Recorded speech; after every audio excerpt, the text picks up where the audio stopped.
Carbs. We hear about them constantly, right? They're either the best thing for you or the absolute worst, depending on who you ask. So what's the real story? Well, today, we're going to cut through all that noise. We're going to break down what a carbohydrate actually is, all the way from a tiny single sugar molecule to the massive chains that power pretty much everything we do. Let's actually figure that out. Okay, so to get to the bottom of this, the best place to start is, believe it or not, the name itself. Yeah, carbohydrate. It's like a little cheat sheet hiding right there in plain sight, telling us exactly what we're dealing with. And here it is. You just break it down. Carbo, that's for carbon. And hydrate, well, what's a hydrate? It's water, right? H2O. So that's just hydrogen and oxygen. That's it. At their absolute core, every single carbohydrate is just a molecule made from those three things: carbon, hydrogen, and oxygen. And their main gig, their whole purpose, to be the #1 go-to energy source for your body.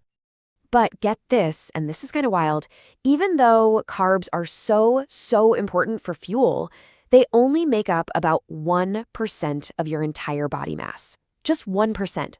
That's a tiny amount carrying a massive responsibility. You know?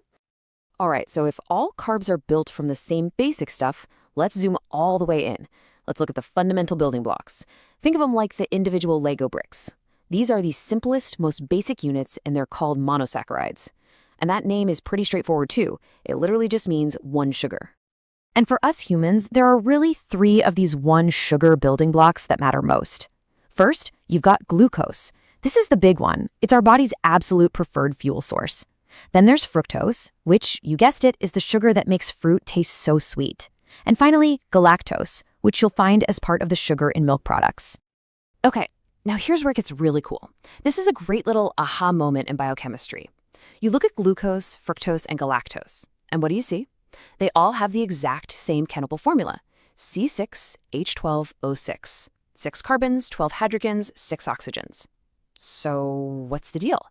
They're what scientists call isomers. It means they're made of the exact same parts, but they're put together a little differently. It's like having the same set of Lego bricks, but building 3 slightly different things. And that tiny difference in shape, it changes everything. How sweet they taste, how our body processes them, the whole 9 yards. So, if our body is so picky and prefers glucose, what happens when we eat fructose or galactose? Well, that's where your liver comes in, acting like this incredible sugar processing plant. It takes in that fructose from your apple or the galactose from your yogurt, and like a master chemist, it converts them into glucose. Because glucose is the universal energy currency that all your cells are ready to spend. Okay, so we've got our single Lego bricks, our monosaccharides. Now, what's the next step? Well, we start snapping them together to build bigger and more complex things. Let's look at how the body actually does that. The process for linking them is called dehydration synthesis, and it's actually pretty simple. You take 2 of those simple sugars, line them up, and you pull out a water molecule, an H2O. And as soon as that water is gone, click, the 2 sugars lock together. And now you have what's called a disaccharide. Di meaning 2, so 2 sugars. And breaking them apart, it's the exact opposite. You just add that water molecule right back in. This is called rehydration or hydrolysis. An enzyme comes along, uses that water to basically snip the bond, and poof, you're back to 2 separate, simple sugars that your body can easily absorb. And the simple process of linking 2 sugars is how we get some of the most common sugars you know. For example, you link a glucose to a fructose, and what do you get? You get sucrose. That's just plain old table sugar. Or link a glucose to a galactose, and you get lactose. Yep, the sugar in milk. It's really that simple. You know, speaking of lactose, this is actually the perfect real-world example of why all this chemistry matters. I'm talking about lactose intolerance. It's literally what happens when that snipping process we just mentioned doesn't work right. And this quote really nails it.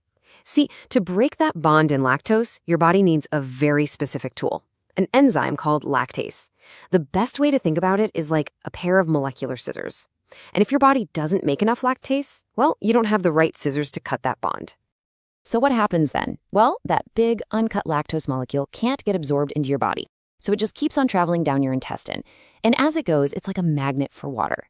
It pulls water out of your body and into your gut through a process called osmosis. All that extra water has to go somewhere, and that's exactly what causes the unpleasant symptoms of lactose intolerance. Okay, so we've covered 1 sugar and we've covered 2 sugars. But what happens when you don't stop there. What if you link hundreds or even thousands of these glucose molecules together one after another? Well, then you get polysaccharides.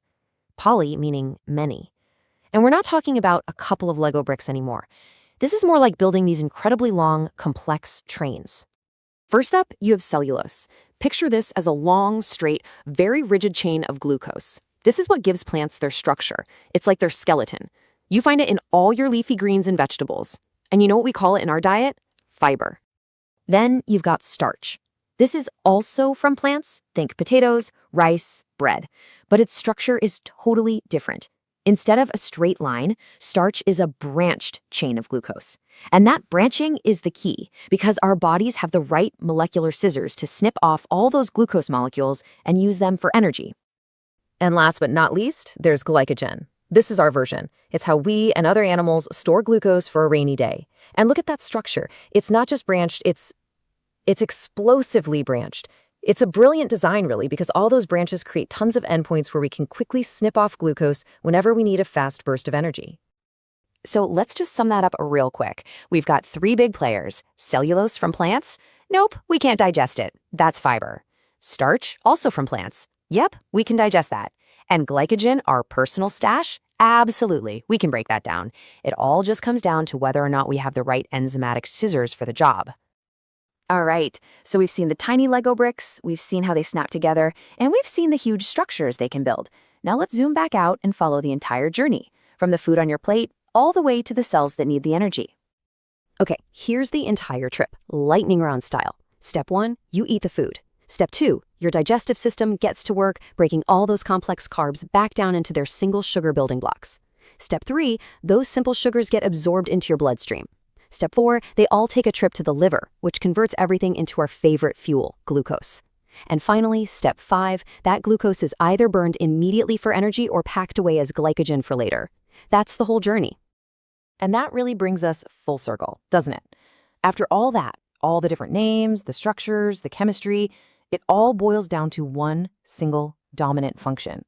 As this quote says so well, the main reason we eat carbohydrates is, quite simply, for energy. So I want to leave you with a final thought, a bit of a cliffhanger.